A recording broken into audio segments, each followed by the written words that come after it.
They started kind of researching that a little bit more in the 50s and took off more in the 60s.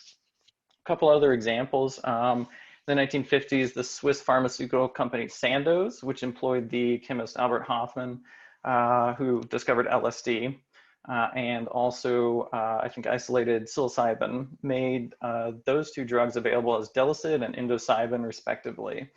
And then they proliferated out to the psychedelic, or the therapeutic community, well, and eventually psychedelic community too, and caused a revolution in brain science. It was a lot of what launched like the research into neurotransmitters and really looking at mental health in a different lens. And so before LSD and other psychedelics were banned, the US National Institutes of Health funded more than 130 studies exploring its clinical utility with positive results in a range of disorders, but particularly anxiety, depression, and alcoholism. I have to be fair with some of these studies that they did show really promising results, but the research at the time wasn't, it didn't have a lot of blinding, placebo groups. So, it definitely had some limitations, but the results were promising enough where, I mean, it was continued to be used. And part of what spurred the recent research is we had such great history with results. So a little bit after that, the displacements of psychedelics into the recreational use, and especially the anti-Vietnam War movement, led to their being moved to Schedule I and being illegal across the board. For anybody unfamiliar with the scheduling, Schedule I means a medicine has 0 clinical applications. Obviously we kind of know that's not true, but here's, it's politics for you. So with all that banning, I mean, it made it really difficult, if not impossible, to do any clinical research. So next slide. And so recent decades, there's been a boom in psychedelic research, really starting with MAPS and the research with MDMA. And so MAPS is the Multidisciplinary Association for Psychedelic Studies. Next slide. And so MDMA has done research with PTSD, was their initial research and what they're farthest along with, and that's in phase 3 trials. Phase 2 trials had fantastic results with, I believe, 70%, I have it in a later section, but 70% of people no longer meeting the criteria for PTSD, with average age or duration of a PTSD diagnosis for that group was 18 years. And all of them had failed at least one other. So MAPS is also doing some MDMA research with startle response, effect on social perception, effect on fear extinction, alcoholism, eating disorders, and couples counseling. Couples counseling one is actually really, really cool because it's the first psychedelic trial where one of the participants does not have to have a diagnosis. So they're doing, having a couple in a room, and one of the participants has a diagnosis, PTSD notably, and their partner or spouse does not have a diagnosis, but both of them are taking part in the active medicine. So that was a huge breakthrough. I think that was 2 years ago, maybe. So moving on, ketamine, really great for anxiety, depression, addiction. So next. Psilocybin, probably the broadest studied at this point. Major depressive disorder, really great results with that. Compass is the furthest along. I believe they're starting phase 3 trials and hoping to have results, early 2021 and FDA approval 2023 or 2024. COVID has kind of slowed everything down. MDMA for PTSD was hoping for 2021, but I think that's been pushed back to maybe 22 or 23 at this point. So psilocybin also anorexia, chronic cluster headaches, depression in people with mild cognitive impairment or early Alzheimer's, smoking cessation, alcohol dependence, OCD, cocaine use, end-of-life depression. And so we're seeing a trend with that because we have some really great brain imaging studies with psilocybin looking at neurogenesis and neuroplasticity, and it's encouraging and promoting the growth of new neurons and synaptic connections. Next slide. Grouping a few together. So marijuana, MAPS is doing a clinical trial with PTSD symptoms, management of PTSD symptoms, And the cool part about this is a federally, approved trial. And so if this goes through, this would be the first federal approved use of marijuana, which obviously we have like states, California, Colorado, where medicinal or in some of those states, recreational is legal or decriminalized. We now have, this would be just federal use, and I think really paving the way, hopefully, for some growth in that area. So LSD, we have major depression, cluster headaches, anxiety, ibogaine, alcoholism, opioid addiction, so just more addiction focused. Ayahuasca, which is a Central and South American ceremonial brew that's made with DMT, dimethyltryptamine, and a MAOI to stop DMT from being broken down, lasts probably about 6 hours. There's some addiction and PTSD research. MAPS has said they're the next medicine that they want to explore is ayahuasca. I've been doing a lot of MDMA focused research, but they want to move on to ayahuasca once MDMA kind of, hopefully everything goes well with that. So DMT, kratom, LSA, peyote, and salvia, other psychedelics, but there really hasn't been as much, kind of above ground research with that. And so I wanted to touch on real quick a little, side note with underground use. And so what I just mentioned was all above ground, pharmaceutical company research. And, this work has been continuing underground since, since the 50s, 60s, and everything was made illegal. So, there have been people continuing those practices of healing. And I want to just kind of mention them and not leave them out, because that's part of what kind of kept a lot of this alive, for better or worse, legal or not. So to talk about results real quick, ketamine had positive results with 1 to 12 administrations, MDMA with just 3, sometimes 1, psilocybin and LSD with only 2, and ibogaine may be effective after a single administration. Here we have some effect sizes, and we'll kind of last one on there real quick is SSRIs for depression. And so what we're seeing is the effect size for SSRIs is not very big. Between 0.2 is small and 0.5 is medium, and SSRIs are 0.3. So we know they work, they're helpful, but the effect that they have is not very big.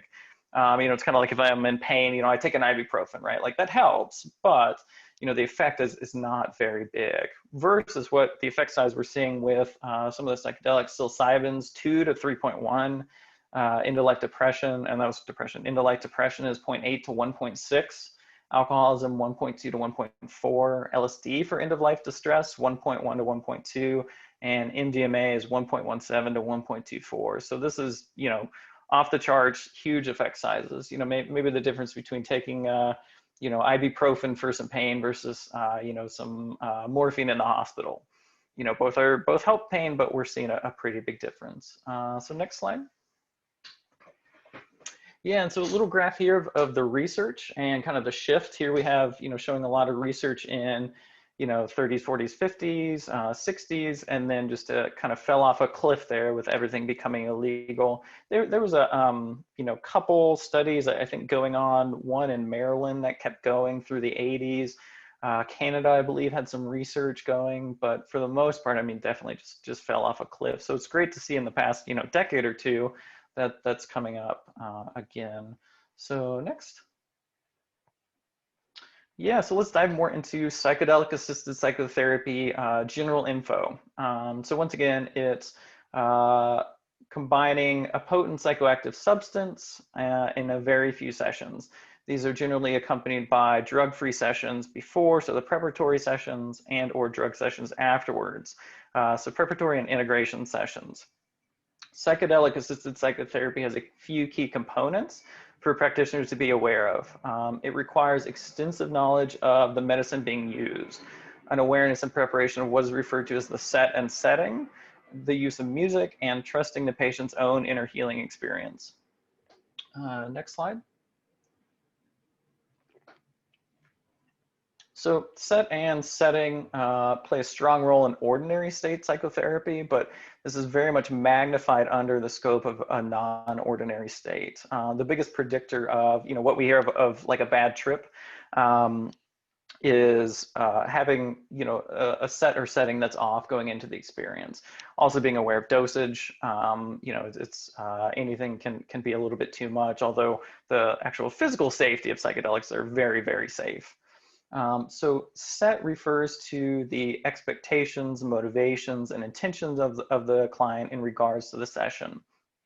The therapist's concept of the nature of the medicinal experience, the agreed upon goals, the preparation and programming for the session, and the specific technique of guidance used during the experience. Patient set involves their current state of mind, mood, attitude, interpersonal or professional concerns, belief about psychedelic medicines, and expectations about the specific therapeutic session. Therapists, we must also be aware of, and kind of countertransference type concept, but our own mindset and its influence on the patient and treatment. So with psychedelics, our set involves our own current frame of mind, mood, outside concerns, and hopes for the session and the treatment as a whole. Kind of going back to the non-directive part of this, if we're bringing in some expectations and directions we want things to go, that can get transferred on to the session, where people can be pretty malleable. So we want to be really aware of what we're bringing to the session. And so included in this is the broader sociocultural values and perceptions that are brought by the patient and the therapist. So like, what are the collective social beliefs, cultural values, and the stigmas regarding psychedelic use? How do their friends, family, and loved ones perceive the use of psychedelics in general and treatment? Unfortunately, there can be a lot of stigma and shame associated with psychedelics, although I would say that's definitely changing in our culture, but it's still there, especially depending on upbringing and social circles. So we need to recognize that the collective perceptions, expectations, judgments, and fears play an important role in how the patient anticipates and interprets the work. Psychedelics magnify the unconscious, subconscious, and conscious in ways that do not normally happen in ordinary state work. And so here we have a setting used, and I believe this was one of the Johns Hopkins psilocybin studies. Pretty much all of the settings involve a comfortable place to lay down, usually either couch, futon, kind of fold out chair, maybe recliner. Some of the ketamine clinics, I believe Nashville Ketamine Clinic uses comfortable recliners. And the two therapists always in a dyad team with a masculine and feminine energy, usually male and female, but a little bit broader to be inclusive, is attentive. And so let's do the next slide.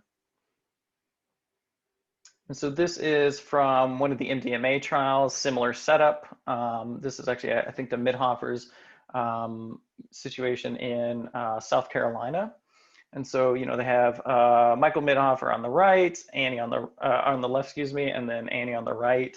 And we'll see a video with them a little bit later. And just being there, being attentive. See the use of headphones and eye shades. You can kind of see the headphones there. And on the previous slide, we could see those too. We're talking about like going inward, but this is the general setup. As you can see, I mean, even though this is like a clinical trial, which we often associate with, lab coats and hospitals and chemists, we really want to have as much of a living room type experience as we can. So avoiding similar trappings of traditional institutional, medical, or clinical environments. And so these conditions create an optimal space for the patient to let go and for the journey to unfold and flow of its own accord. And so more subtly, considerations of setting include various environmental influences on the patient and the process. For example, the setting of a therapy suite in San Francisco will have a different impact on the experience than that of a therapy center in the mountains of Colorado. And so a psychedelic therapist must keep in mind how the larger socio-cultural context might impact the psychedelic experience. And so that's set and setting. And so with the medicinal knowledge, whether it's MDMA, ketamine, LSD, or any of the other medicines, it's important for the therapist to know the mechanism of action, the general effects on the medicine, both physiologically and psychologically, and preferably have personal experience with the medicine. Being a participant in at least one healing session with the medicine is recommended, with some saying it's necessary for effective work. Part of all the training programs have, I probably can't say all, but the training programs like the MDMA assisted psychotherapy training program has being an active participant as part of the training. So you get to experience what that non-ordinary state feels like. And so we also have music as a part of the process. It plays an important role in the work. It provides a container for the patient's emotional processing while guiding the forward momentum of the journey. Stan Groff, who huge researcher in the field, described the role of music as creating, quote, a continuous carrier wave that helps patients to overcome difficult parts of the sessions and move through impasses. Further, so end quote, further, the practice of listening to music puts the listener in a more receptive meditative state, which in turn facilitates the processing of letting go, an important component of the psychedelic experience. And so therapists, there's some playlists out there that are kind of pre-made. MAPS has one for the MDMA. I believe Johns Hopkins has some for psilocybin, but can bring specific requests from the client in the journey. They're usually arranged to mirror the drug effects. So with MDMA, for instance, atmospheric ambient tracks are used for the come up period. Faster and more emotionally evocative tracks are played during the peak, and tenderhearted opening experience or pieces are selected for the come down period. In ketamine sessions, it tends to be more spacious, textured, ambient, electronic tracks are used. We'll see a video at the end where the client specifically requests some Middle Eastern Arabic music as he was on tour in the Middle East when his trauma happened. And so it was part of his healing journey. Some of the general recommendations are for the music to not have any sort of words or language in that the person will understand. So it could be foreign language that they don't understand, but it's more of getting into kind of like a feeling state or flow with it and not being directed by any sort of verbiage.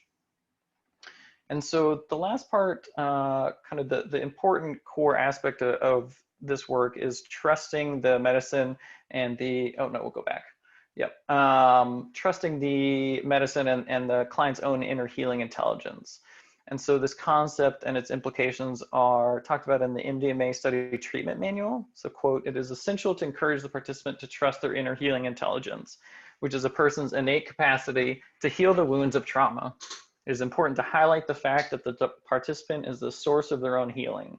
So the medicine and the therapist are likely to facilitate access to a deep healing process, but they are not the source of the healing process, end quote. So we trust that our patient's natural ability to heal, along with a sincere desire for healing, will guide them to the material that needs attention, processing, and integration. So in session with the headphones, the eye shades, there's something called going inward, where have the headphones on, eye shades on, and we just encourage the person to kind of go into their body, into their mind, and push out kind of outward experience a little bit. And so a lot of mindfulness associated with this, and just allowing the medicine and the journey to kind of take them where it needs to take them. And so in helping people learn to stay with their sensations, we need to resist the temptation to ask them to talk about their experience and what they're aware of. This is because talking can convey a defense against feeling. So through the use of brain imagery, we've learned that when people are feeling something very deeply, one particular area of the brain lights up. And when we look at images taken when people are beginning to talk about their trauma, another part of the brain lights up. I kind of think of this similar to like when I do EMDR, we're doing a bilateral stimulation set, and, we often encourage, not that there's a right or wrong with it, but, just kind of sit with the bilateral stimulation, let that processing happening. And then we do a little bit of a pause and say, okay, what's coming up? What are you noticing now? And then get that feedback from the clients, kind of a short stint of that. And then we go back into the EMDR processing. So we let that processing do a bulk of the work. So in general, just keeping in mind, talking can be a distraction. So our recap is therapists want intimate knowledge of the medicine, awareness and attention to the set and setting, integration work, which we'll talk about a little bit in a minute, music, and trusting the client's inner healing resources. So why might psychedelics work in such a wide range of disorders? We have, some different theories about it. There's like the neurogenesis, synaptogenesis concepts. One is the suggestion that these conditions are all internalizing disorders. So in depression, patients continually ruminate about their feelings, reiterate thoughts of guilt, and engage in self-critical inner narratives. In addiction, drug craving drives behavior that is specific, narrow, and rigid. Individuals with addiction ruminate on the drug, including where to get it, how to pay for it, etc. In OCD and anorexia, there's excessive rumination about threats to the person from contamination or the effects of eating or overeating, respectively. And so our neuroimaging studies reveal that psychedelics probably work by disrupting brain systems and circuits that encode these repetitive thoughts and behaviors. The psychedelic experience opens a therapeutic window that disrupts entrenched thinking and allows insight, which with psychotherapeutic support can lead to a recalibration of one's spectrum of associations. Let's see.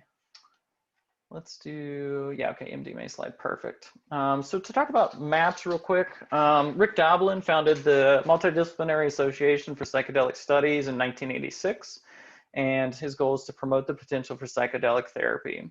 They're the ones doing the MDMA research along with some others, but that's the one furthest along.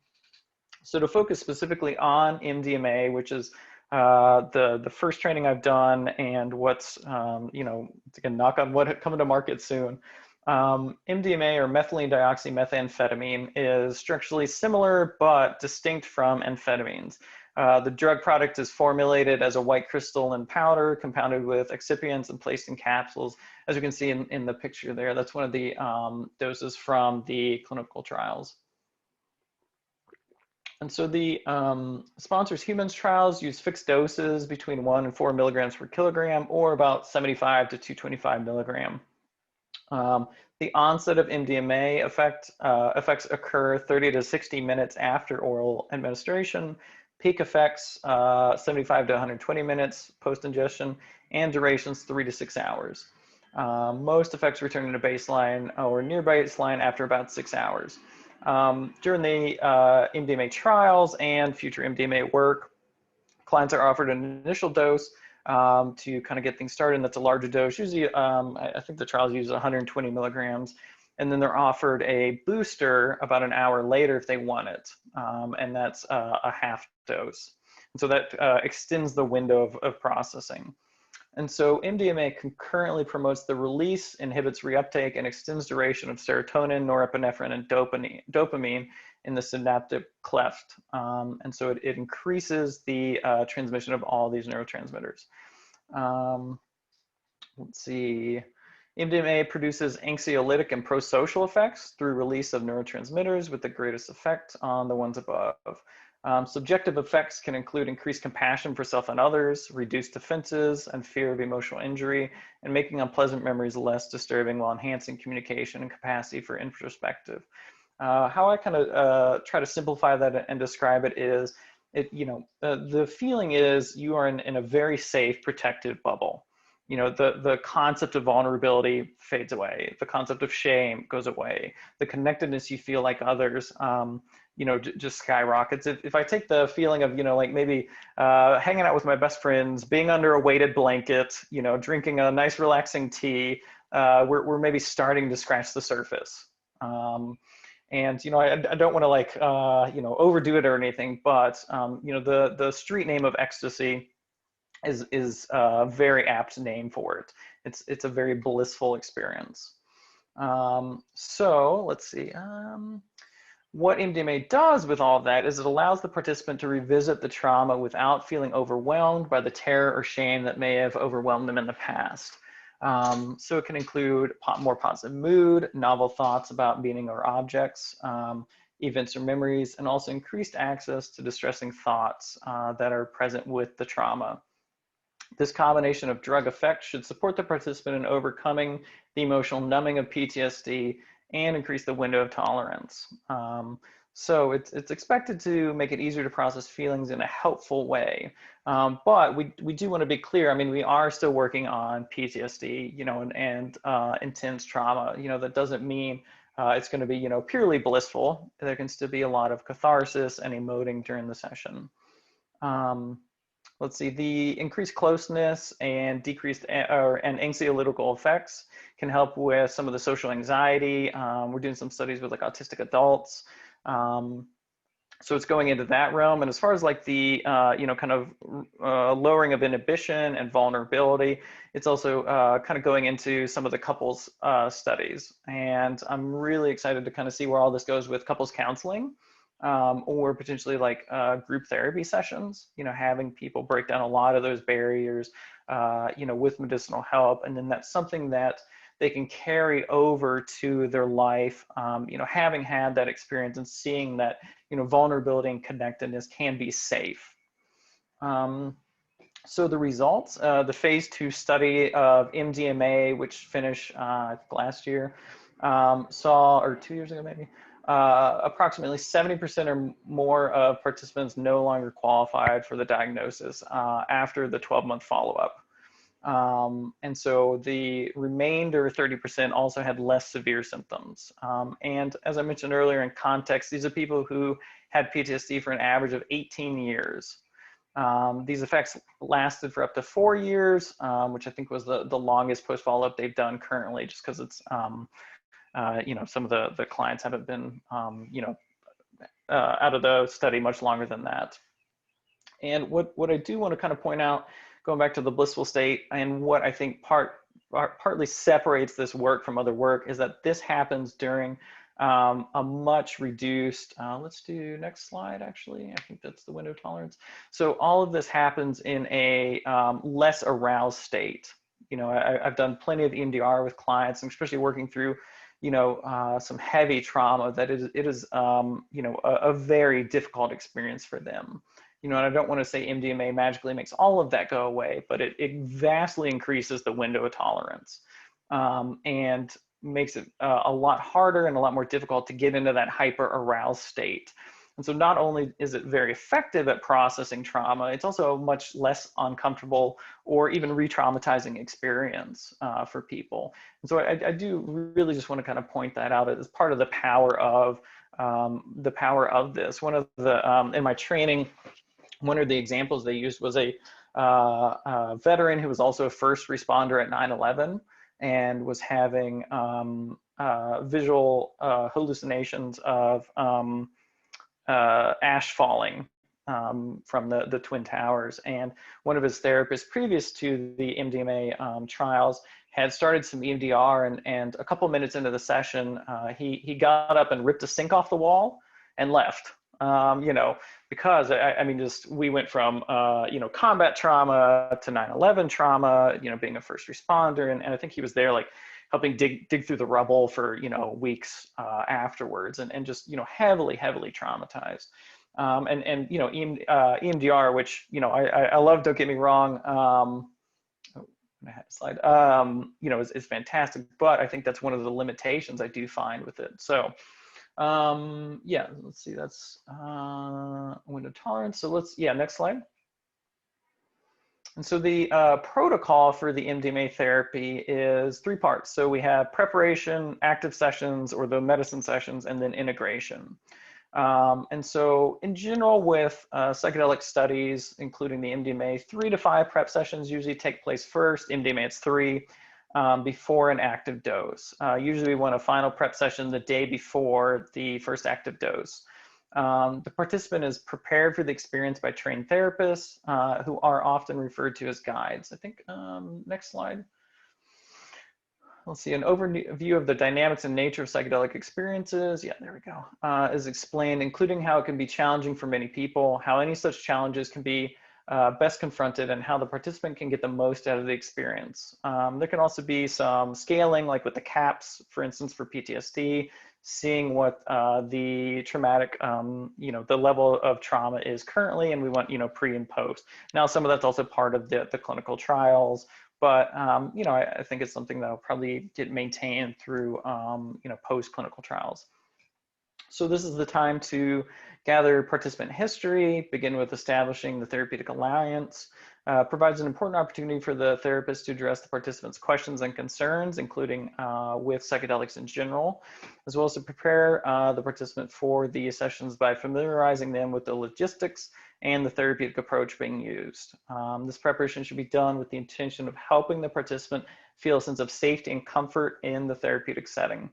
It's an opportunity to model attitudes that will be important During MDMA sessions, such as unhurried pacing, open-ended curiosity about the participant's present moment experience, including that going inward, and respect for the participant's boundaries and innate wisdom about their own healing process. During the initial visits, the therapist introduced themselves, explained their interest in this work, and described the experience in treating PTSD. What I found with this work is it often involves a little bit more self-disclosure than some of the other therapies. And, you know, I think that can help with soothing some people's concerns about psychedelics in general, because there's a lot of misinformation, and I'll get into safety a little bit later, but just a lot of misinformation, once again, like stigma around these medicines. So one of the analogies we use for like MDMA is to liken the effect to an opportunity to step inside a safe container in which it'll be easier for the participant to remain present with their inner experience. And so we want to cultivate an attitude of trust in the wisdom and timing of the inner healing process and explain that concept to them. The therapists encourage an attitude of curiosity and openness to whatever comes up. And the therapist explained that often the deepest, most effective healing experiences take a course that is quite different from what might be predicted. So being open to whatever experience may come up. Fully feeling, exploring and expressing whatever emotions, memories, images, or body sensations arise can lead to the resolution of deep-seated patterns of fear, powerlessness, guilt, and shame. We also talk about boundaries during the experimental sessions. As we saw in the, I think it was the first setting slide, psychedelic therapy can involve more physical touch than some other therapies. Usually it's hand holding, you know, it can be maybe like a hand on a shoulder, something like that. Participants often, you know, want some sort of physical touch during that experience. But I mean, very, very clear bounds, of course, are set up on what's appropriate, what's not appropriate, and the client at all times has autonomy with, you know, being able to set whatever boundaries and, you know, initiate whatever contact that they choose is appropriate. So next slide. So active dosing sessions. So the participants are lying comfortably, usually on a futon or couch, and begin the session by reviewing agreements, goals, and once again, any boundaries. The clients are offered the medicine, usually in a, you know, some sort of container or bowl that has, you know, a slight ceremonial tinge to it, but it also conveys choice. You know, this is something that they are willfully going into, and this helps with the attunement to the mindset. You know, like I have enough control here, this is my choice, I'm choosing to go down this path with these people I trust. And so clients are offered the medicine and then relax into the session. Usually there's a little initial period of encouragement of going inside while the come up period begins. And so the therapists are present with the client, although still continuing to be non-directive. During the actual session, a lot of encouragement for going inward if that's what the client wants. I mean, some clients in a, you know, let's say 6-hour MDMA session could be inside for you know, 5 of those hours. You know, some are definitely more talkative, a lot more processing. You know, average is probably, let's say, half and half. And so what the therapist and the medicine do is create that very, very loving, you know, safe container to process this work. The lack of shame, fear, vulnerability, or at least, you know, big reduction in that, you know, helps that process. And one of the things that the Mithoffers do, and so Michael Mithofer and his wife Annie are, he's the PI on the all the MDMA studies, and you know, has been there since the beginning. But they have homemade soup that they offer clients afterwards. You know, and so continuing on with this connectedness, and you know, I mean, it's not, you know, it's done sincerely, and you know, just because they, I mean, you know, truly value and love doing the work. In the clinical trials, also, you know, currently the participants stay at the location afterwards, overnight, with a, you know, a sitter there, not psychedelic sitter, but you know, a assistant, I guess, sitter at the location, you know, for any needs, any questions. Although there are kind of bounds on, you know, that person is not a therapist. Well, they could be a therapist, but their role in that moment is not being a therapist. You know, it's more resources or comfort. You know, they can have, the client can often have somebody stay with them also during this time period. And so PTSD symptoms are the primary focus of the outcome measures in this research, but you know, we're in general processing traumatic experiences, feelings, and behaviors resulting from them, you know, during the sessions. And so it's likely that the scope of the sessions will go beyond trauma processing to include exploration of other psychological, interpersonal, and spiritual aspects. Let's do next slide. So integration sessions, after the active dose, there's 3 integration sessions. The first one's the day after. The same therapists talk about the experience and help the patient make sense of it. The challenges during the integration session are to facilitate continued emotional processing and address any difficulties that arise as the experience from the session continues to unfold, and at the same time help the participants apply any benefits gained during the psychedelic session to daily life. And so psychedelic therapy can often introduce a little bit of internal chaos, right? Like new insights, new changes, new shifts, you know, and so I have changed as a person. You know, how do I integrate, you know, these new aspects about myself, about my beliefs about the world, about my beliefs about others? You know, how do I kind of create this new me? You know, although I guess you know, we could go with Buddhist no sense of self, but you know that you know, we're throwing a lot of that you know, kind of out of whack a little bit while processing through these things. I mean, you know, if trauma has been part of my identity in life, and now all of a sudden that trauma is much alleviated, you know, that's a huge shift. And so we want to help people, you know, find a balance with this is where I am at today.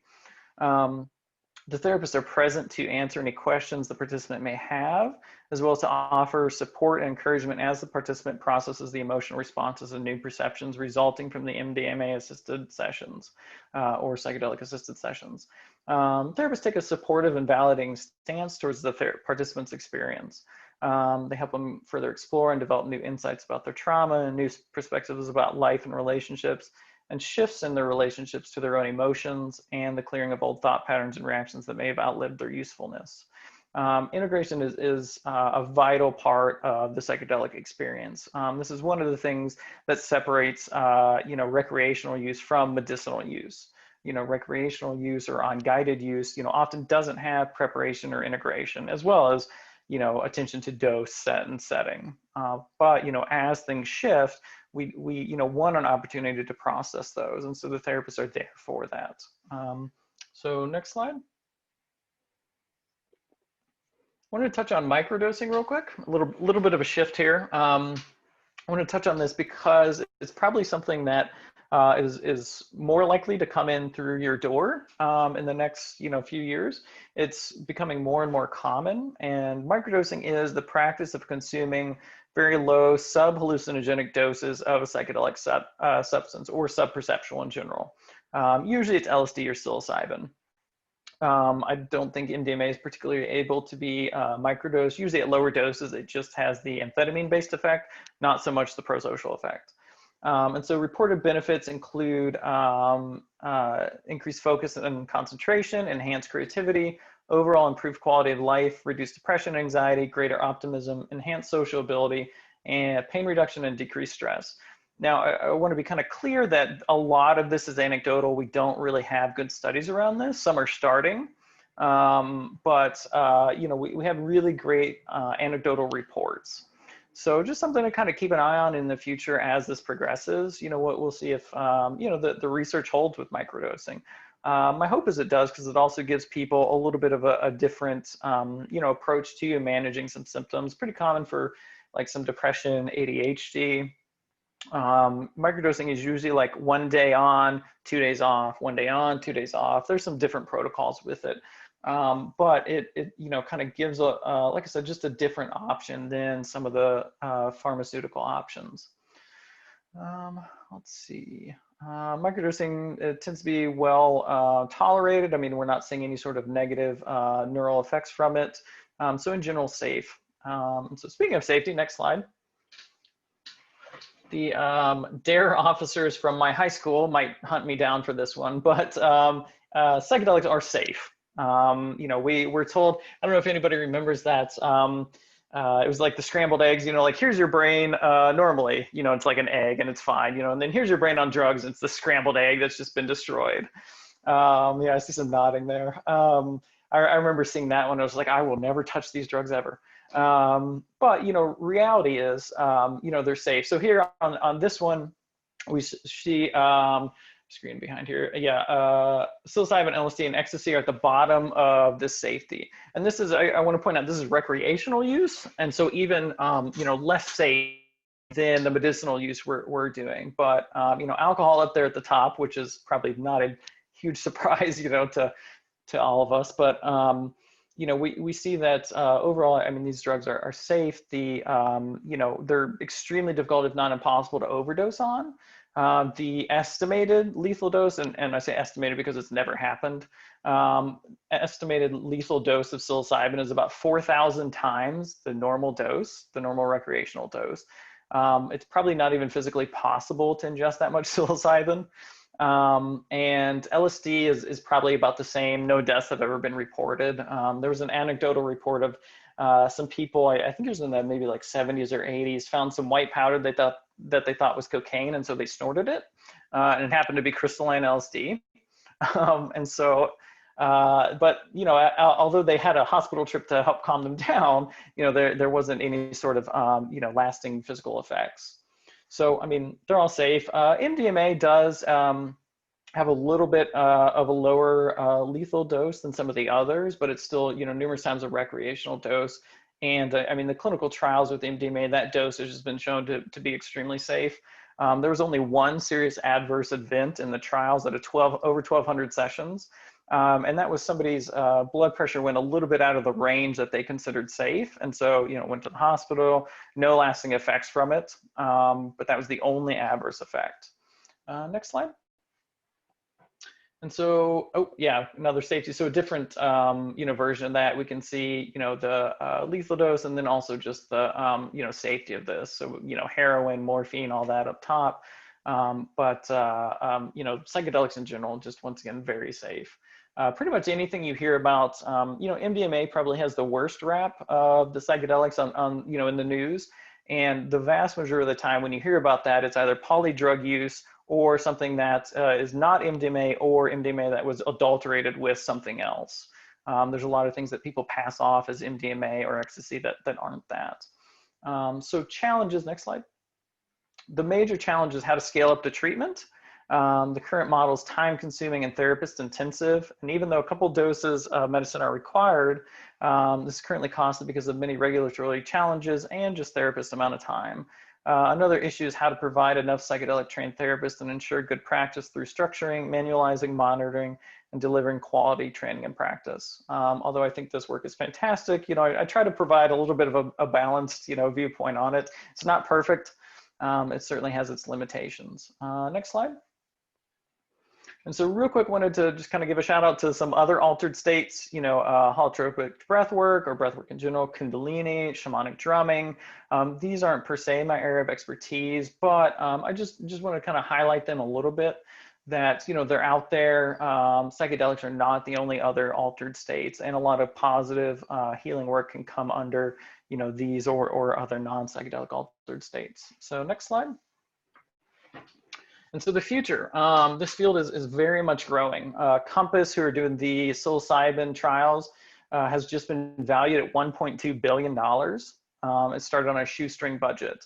MAPS is going to be, you know, assuming everything goes well with MDMA, and it's looking like it is going to be the first nonprofit pharmaceutical company to ever bring a drug to market. Forbes predicted that psychedelic assisted psychotherapy is going to become a $100 billion industry. And there's new clinical trials being started all the time. And one of the things we're excited about is off-label use.